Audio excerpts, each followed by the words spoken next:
Folks, welcome back. You're watching the Florida Cardboard Empire. My name is Rudy. You're watching Alpha Investments. This is being filmed at the end of August, around the 27th, 28th of 2026.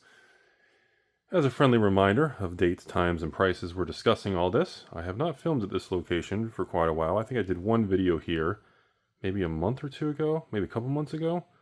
Apologize, it's been a while, and when you're in this industry for so long with so much cardboard and ink, things get a little blurry.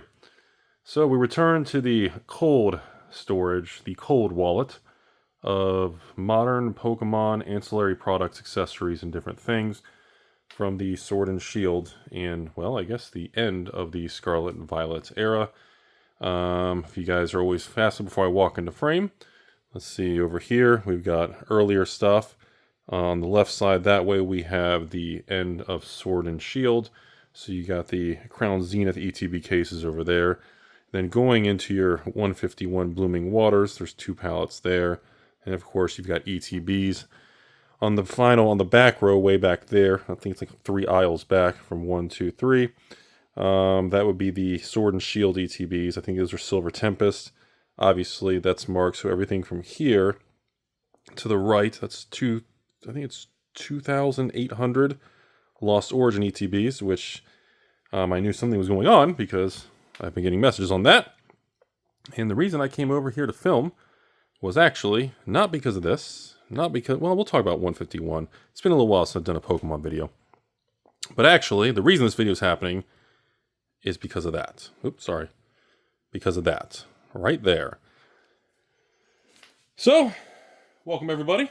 Hope you all having a beautiful day here. Let's adjust a little bit better on the camera framing there, everybody.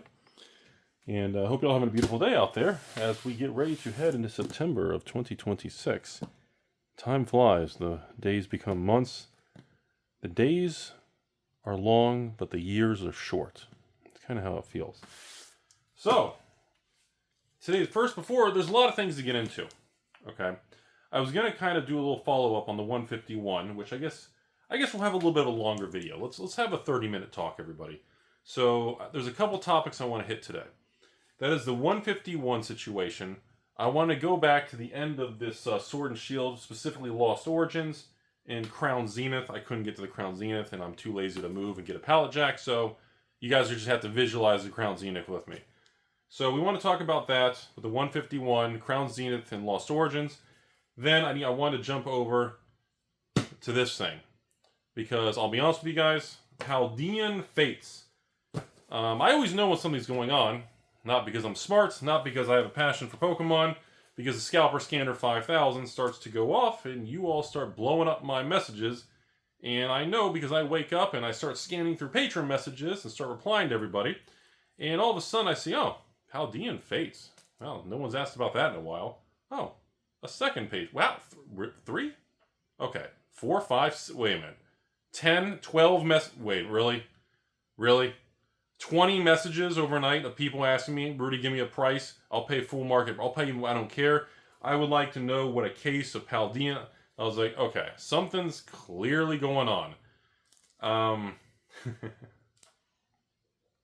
So that's what sparked today's video. So before we get too far, let's go to the beginning. Let's do chronological order. So first, we're going to start with Crown Zenith of the Sword and Shield era. So Crown Zenith had one big launch release wave at the end of the Sword and Shield era. Keep in mind, it was met with, I would call it moderate success. 1 to 10 on the hype scale, 10 being craziness, and 1 being it's all Scarlet Violet base going to 0. I would say Crown Zenith came out and was released with about a hype of about 5 or 6. It sold okay. I think I sold 95% of my original release wave to patrons. I think a couple years ago. If you're a patron, comment below. Was it like 40? I think I charged maybe $44.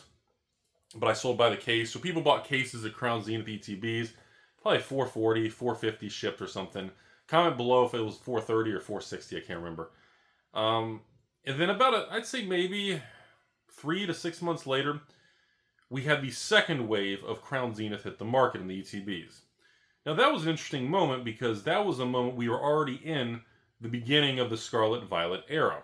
And that was the moment also that the end of the Sword and Shield era was extraordinarily bearish and negative, and I started to shed a bunch of patrons, and people started to get very angry about the collapse of modern Pokemon and all this kind of, all the Timmy's gonna Timmy, because as you all know, wealth always transfers from the inpatient to the patient, and my superpower is my cardboard empire is at a level where I just believe in putting enough time between me and the release date so I have the highest probability of succeeding.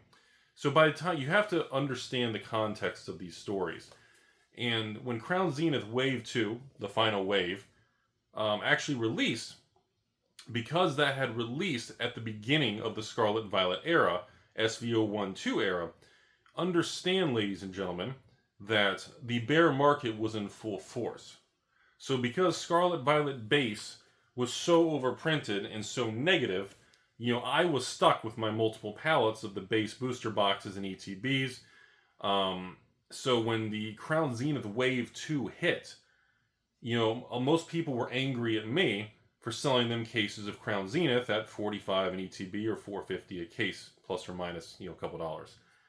And because of that, when the final pallet showed up on Wave 2 for Crown Zenith, I completely scrapped the Wave 2 sale to patrons. I was not even going to walk through the valley of the shadow of cardboard's negativity. Chuck Norris slapped my left testicle. I got enough wrinkles as it is. I did not run a secondary sale on Crown Zenith Wave 2 ETBs. Because, remember, it's not because of Crown Zenith, but because the market nosedived into a negative Nancy storm of Timmy Transformer Empire. So I scrapped that sale, and that's the only reason why I have the pallet of, I have pallet and a half of Crown Zenith ETB. So understand, I don't have that because I'm a good investor and I'm smarter than you and I'm blah, blah, blah. I have it because shit was so bad, I didn't want to take more heat for running another sale of Crown Zenith. Therefore, you guys in 2025 think Rudy, legendary investor, this and that. I'm not that smart. I'm just lazy, and I like to reduce the amount of attacks and threats, because you can't make it to zero, but you can kind of choose your destiny on which way is going to have the least amount of anger. If this way, you're going to have hundreds of people angry, but this way, if there's only maybe 100 people angry versus hundreds, I'm going to choose the path of least hate. So so understand that's the true story of Crown Zenith. Wave 2 arrived at the beginning of Scarlet Violet, which was a crash in a bear market. Therefore, that is why, and again, when Wave 2 hit, because the bear market was in full-fledged, $45 Crown Zenith ETBs probably went down to like $35. I wouldn't be surprised if there were idiotic stores and employees that fire sold them for $29 to $30 and even took a 10-20% loss just to get them off the books to raise capital.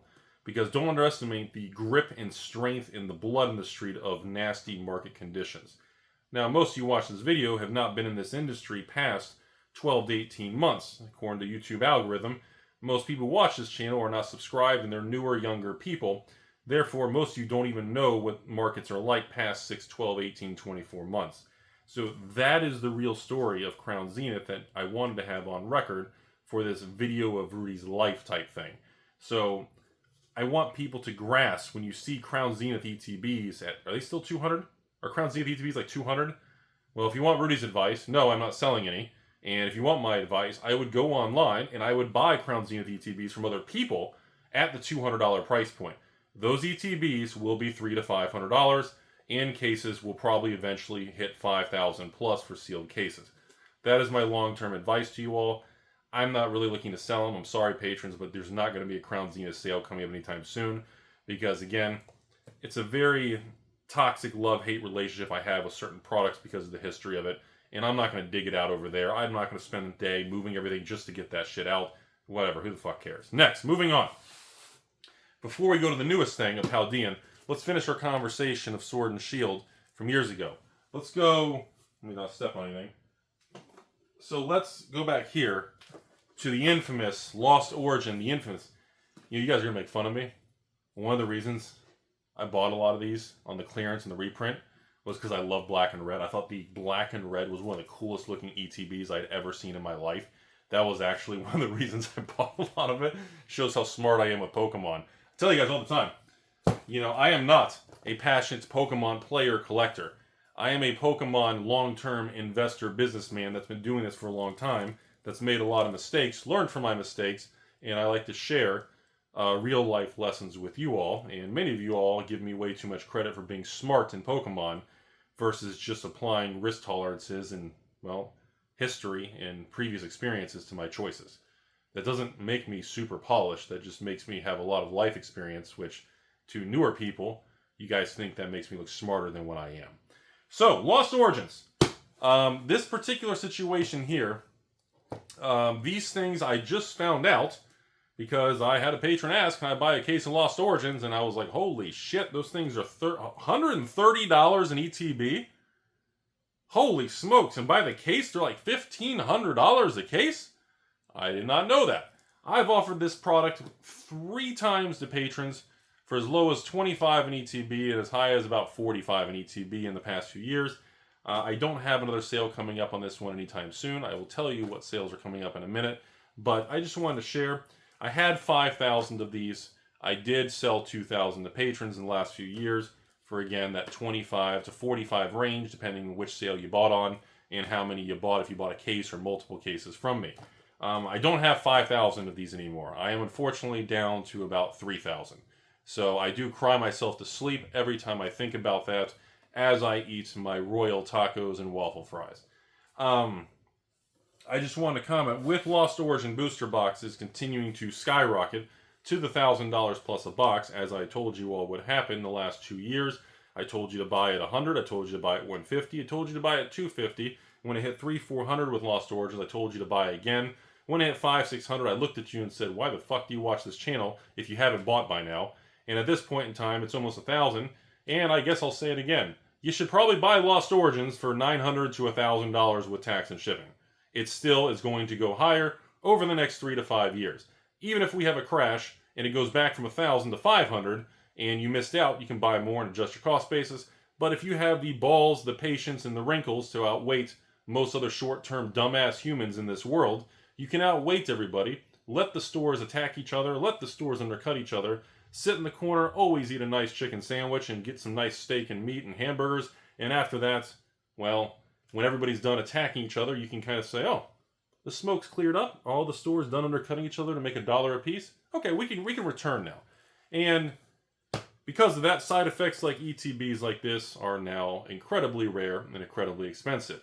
Now, backstory. Friendly reminder for those of you new here. The reason I had 5,000 Lost Origin ETBs is because 3 large distributors in the United States 2 years ago were pretty much begging me to take as many pallets as I could, and I had the opportunity to buy up to 20,000 Lost Origin ETBs, and even that was outside my risk tolerance, even if they gave me special pricing down to 2021 ETB and a mostly massive, we're talking multiple freight truck 30 pallet load. Even that was outside my comfort zone because I was afraid that the print run was so exorbitantly stupid. I only took 5,000 of the 20. Now, I tied up that money for quite a while. The first time I ran a sale on this product for the 25 to 35 in ETB, I sold the least amount. Probably sold maybe 500 of the 5,000. And of course, because somebody found it $1 cheaper, other people were upset I was selling by the case. Other people said, don't buy this shit, buy the old stuff. You know, you kind of sit back and I eat my popcorn. And I kind of listen to all the feedback and I say, thank you very much. I hope that works out for you. So by the time we fast forward to 2025, understand, in 2025, everybody's discussing things like these massive reprints, and Destined Rivals needs a big reprint, Surging, Journey, Temporal, Twilight, whatever. That's the focus right now. And I just want to remind you all, the final reprint on this was one of the largest reprints I had ever seen in my cardboard career of the 300 years I've been alive on this third rock from the sun known as Earth. This was the largest reprint I'd ever seen in Pokemon history because there were hundreds of pallets on this final reprint. It was one of the most bottoming, devastating moments I remember in modern Pokemon history, where we had a reprint so large, I remember thinking to myself, what the hell were they thinking? So, in 2025, in August in 2025, today, I am absolutely blown away that this is considered $130 ETB, plus tax. I guess $150 ETB, whatever. I genuinely am blown away by that. I cannot believe that. And to remind you all a couple things, even I lay in bed at night, one hand on my balls and one hand holding the phone, and I look at that, and I look at this product, and I go, I could have bought 20,000, and I only chose to buy 5,000. And I have regrets, and I have FOMO, and I shoulda, woulda, coulda. Even in that situation, I still look back at those moments, and I beat myself up. Because as a human who's wired as a business person, or as you guys call it, I'm the king dingaling of the scalper scanner 5000. No matter where you are in the ecosystem, we're wired the same way. If you sell too soon, you feel bad. If you buy too late, you feel bad. And even if you hit it right, you feel bad that you didn't do more. If it tanks, you feel bad that you bought as much as you did, and you say, I should have bought less. No matter what happens in society, it's very important to have a good relationship with your own brain on how to handle the overall market, the movements, and how to work with yourself. Learning how to psychologically handle and deploy money in the most blood in the streets uncomfortable moments, and knowing that you're going to lose your ass, is a very difficult thing to do in moments where you know you're buying something that's bad, or that the market's telling you is bad. Whether it's long-term bad is yet to be discovered. Time will tell us who's right and wrong. And I just want to tell you all, this is the most important moment of this video. Right now, everybody's obsessed with this bubbly, overpriced Pokemon market with Sword and Shield boxes, Scarlet Violet boxes, and now the new ME1 Mega Evolution Set 1 box. Everyone's angry, it's expensive, this and that. They're going to reprint it to the ground, everything's going to collapse, everything's going to crash. I hear it loud and clear. That is a very common message that many of you guys who are patrons with me, you don't even buy anything. You just like being able to ask me a question, you like the videos. And I respect that, and there's nothing wrong with it. That's literally a big chunk of my patron base and viewers. You guys don't buy anything, you just like to kind of watch what goes on. And that's totally cool, totally cool. But remember, folks, this had the largest reprint I had ever seen at the end of a product life cycle. Hold on, let me say it closer. For those of you who are special in the back, let me say it. This right here had the largest reprint I had ever seen in the worst market, at the worst moment I had ever seen. And that product, with that volume of the most insane thing we will never see again, went from $30 in ETB to $130 in ETB, with every single possible thing going wrong. Now today, some of you are going to say, well, Rudy, I can only buy ETBs at $70, $80, $90, $100. Okay. So again, we will not repeat a situation where the supply is that high and the market is that bad. That's not going to repeat. We can have softening markets, different cycles, but we are not repeating that. And understand, even in the worst scenario, look what happened. Okay, so to return to my pedestal, hear ye. So for those of you who worry today about buying in today, buying in the future sets, I missed out. I want to buy Surging. I want to buy Temporal. I want to buy Twilight. I want to buy, obviously, SVO 1, 2, 3, 4, which, again, I've told you all a million times. If you ever ask Rudy's advice, in general, diversify between all the SV 1 through 10. Number 2, the older, the better. Because it's going to get, as people just rip product, the older the product, every day that goes by and the sun comes up, the probability of reprints and collapses declines. Okay? So, my advice and my perspective is this. Okay? We are going to continue to see the future repeat the past, because if this can do it, You're trying to tell me that this can't go to $500 or $1,000? Like, if you don't think this, right here, hold on, sorry, put in the light. If you don't think this can move to $500 to $1,000, then you have no business watching this channel. If you don't think, actually, we haven't even gotten to Paldean. We'll get to that in a second. Can you guys see the blooming, or the one, do I have 151 around here? Here. If you guys don't think, that's prismatic. Pretend with me. If you don't think that SVO2 of Mr. P cannot be the head P. If you don't think SVO2 can be the big P, if you don't think SVO2, Mr. P can grow to, if you don't think SVO2 can make it to 1,000 a box again, I can't help you at this point. You have no business watching this channel.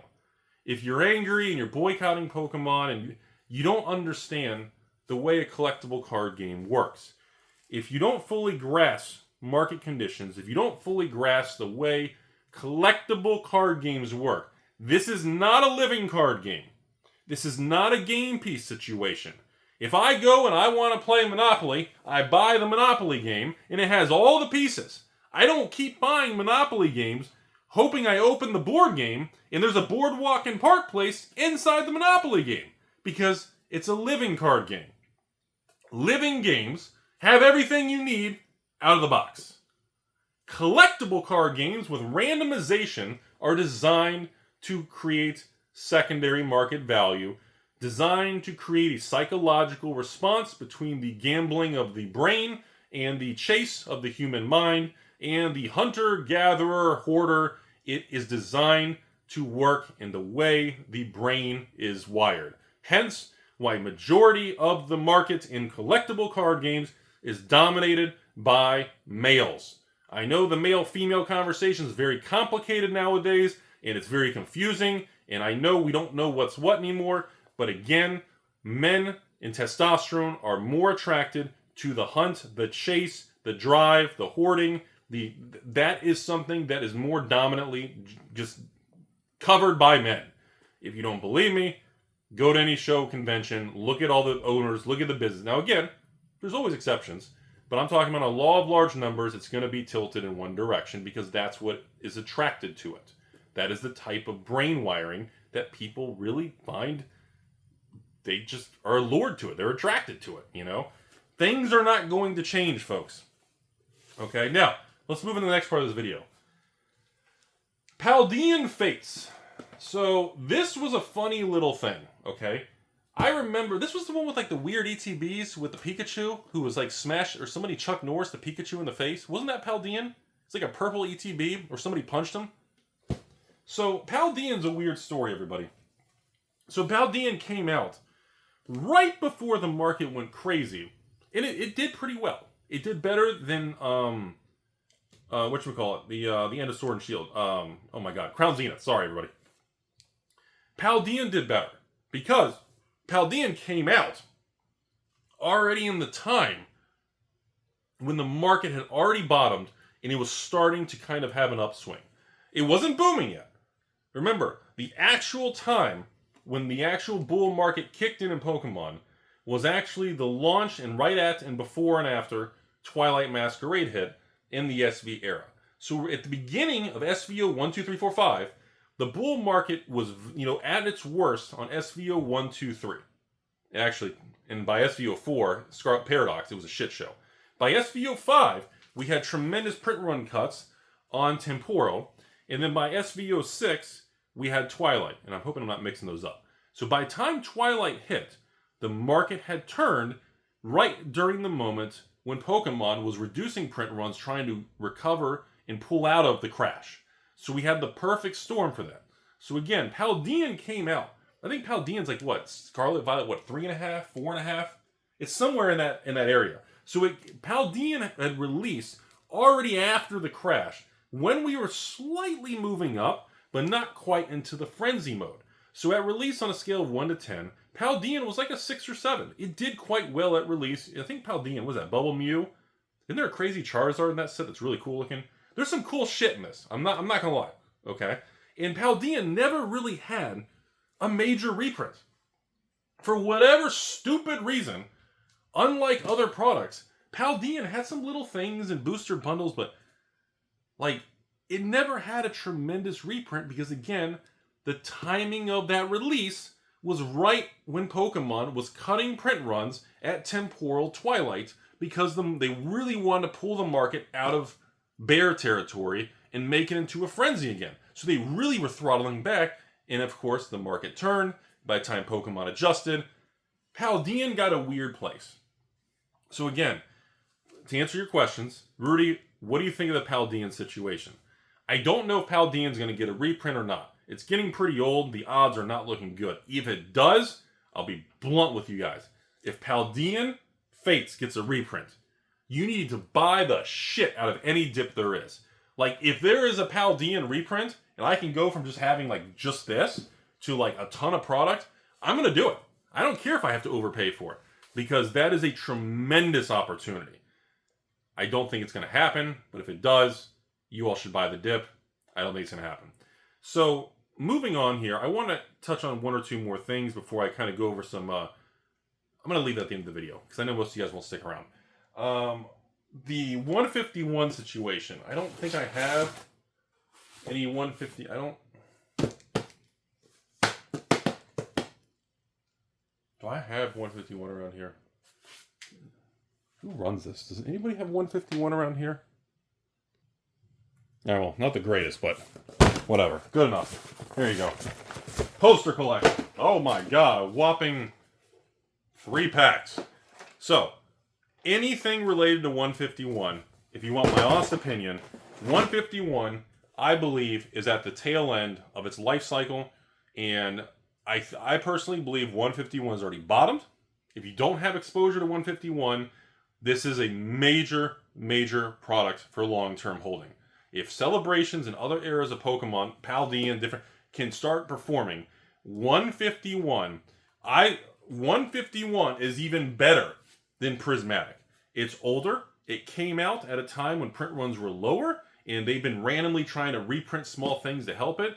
But 151, in my opinion, if I had to pick the best right now, based on what I see, my personal opinion, Paldean Fates, 151. I'm probably going to say SVO2. It's going to have to be the giant penis. I'm sorry. It's going to have to be SVO2. SVO2, right now, to me, is probably going to be my pick as best of breed for Scarlet Violet era. Now, I've run 3 or 4 sales in SVO2 to patrons. I think 45 days ago, I just ran an SVO2 sale to patrons where I was selling cases of Mr. P booster boxes to you guys for, I think, what was it, $1,500 for a case or $250 a box. And I think I sold 1,000 SVO2 boxes. You guys loved it. Congrats on doubling your money. I know a lot of patrons made a shit ton of money. Congratulations. I don't have any plans to run another SVO2 sale anytime soon. SVO2 is going to be a $1,000 plus box. I would buy it. That's my opinion.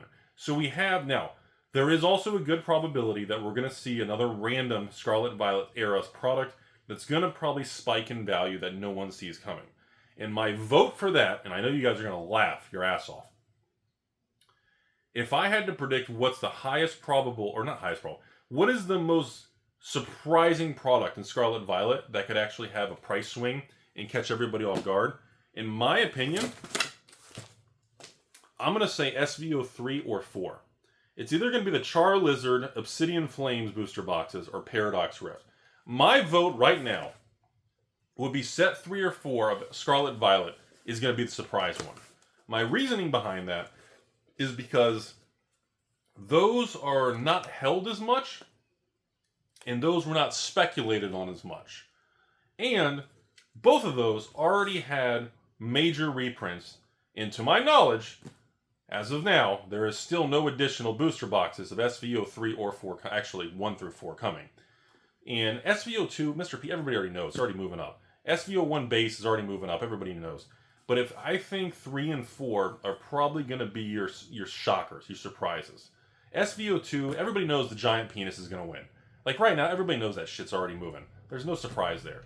The new stuff, Destined Rivals, Journey, Surging, those are too new. Okay? They can still spike up, they can drift around, they're too new. You got to give it time. Those are too... I want to see another 12 months to see how that unfolds and how Pokemon's able to go back to previous products from previous block. And I want to see how they're able to handle that, because essentially we're a couple weeks away from a new era of Pokemon. And every time we cross the new era, sure, I'm not saying they're not going to reprint a couple straggler products from Scarlet Violet, but that shit's over with, man. Any little reprint's going to be like, oh, here you go, Rudy. Here's one whole ETB. It's going to be such a small amount. I don't think there's any more market opportunities for buying the dip at this point. It just doesn't... Again, unless we get a Black Swan event, a macroeconomic crash, or some major outside force that ripples through the system and reprices, I think we're kind of pretty set in stone on what's going to happen there. So, conclusion of this video. I still think history is going to repeat itself. Yes, let's talk about the negatives. There are more people now than ever hoarding, collecting, closet investing Pokemon Scarlet Violet. It is now more than ever, and that is no way to discount is a negative. It's a negative aspect. It's a negative line item. Okay. Now, number two, the market's so hot, we have a higher than average probable chance of a market reset, a market correction, a market crash, or a macroeconomic crash on Wall Street, a gas price, oil surge, inflation, maybe wars, economies, politics. Anything can happen on a macro level. Number three, crypto is very hot right now. When I say crypto, Bitcoin, Ethereum is the only thing I give a shit about. Bitcoin and Ethereum are still incredibly high. I don't care if they're off their all-time highs, but Bitcoin's like 110, 115 bouncing around. If that thing crashes back to 60, 70, 80, or if Bitcoin spikes to 150, 200, either one of those scenarios is going to have a direct correlation to the Pokemon market. Again, I take a lot of crypto payments from a lot of people who buy a lot of high-end stuff. Actually, give you guys an idea. No, I don't want to disclose that. But again, in the last 2 days, I had another couple of patrons, 3 people, who all did $30,000 to $50,000 transactions each, buying sealed cases of, Sword and Shield and Scarlet Violet from me. I had a patron buy a $20,000 case of Evolving Skies from me. I had a second patron buy Evolving Skies, Fusion, another one, for $30,000, $40,000 range for a couple cases. These are, I don't give any major discounts, but people just want a safe source and they want to lock in their crypto gains. Now again, even if you send crypto, you're still supposed to pay your taxes, folks. Remember that. But you do you. I can't control what you're going to report and what you do. You do what you think is right. So, in general, I stand by the same thing I did standing here 5 years ago. Well, not this location. I didn't have this location 5 years ago because I didn't have a need for this much extra storage.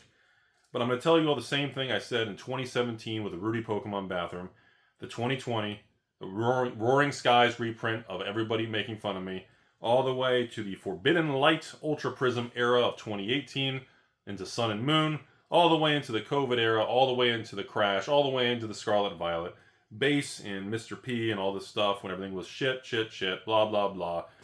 The market moves. There's never going to be a time where there's not problems. Wherever you spin that wheel, everywhere on the wheel of the market cycle has the same amount of problems.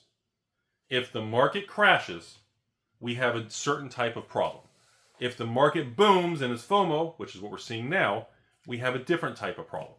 If the market's flat with no growth and no tanking, we have kangaroo market sideways hopping along, and people get impatient, and people who are leveraged they can't get margins, and rip and shippers are having problems because there's so much product. No one's going to pay premium prices if it's just piled up to the ceiling and everybody has it. Every situation is going to have equal amount of negative, positive, problems, drama, and stress. The difference is, as we move through different cycles, it all feels different because we're faced with different types of problems. The problems will always remain. The type of problem will always shift.